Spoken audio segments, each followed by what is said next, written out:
اور اس سے بڑھ کر ظالم کون جو اللہ کی مسجدوں میں اللہ کے نام کا ذکر کیے جانے کو منع کرے اور ان کی ویرانی کے لیے کوشش کرے۔ ان لوگوں کو کچھ حق نہیں کہ ان مسجدوں میں داخل ہوں مگر ڈرتے ہوئے۔ ان کے لیے دنیا میں رسوائی ہے اور آخرت میں بڑا عذاب۔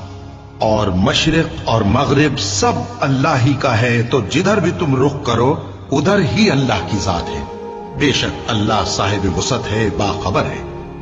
اور یہ لوگ اس بات کے قائل ہیں کہ اللہ اولاد رکھتا ہے۔ نہیں، وہ پاک ہے، بلکہ جو کچھ آسمانوں اور زمین میں ہے سب اسی کا ہے اور سب اس کے فرما بردار ہیں۔ وہی آسمانوں اور زمین کا پیدا کرنے والا ہے، اور جب کوئی کام کرنا چاہتا ہے تو اس کو ارشاد فرما دیتا ہے کہ ہو جا، تو وہ ہو جاتا ہے۔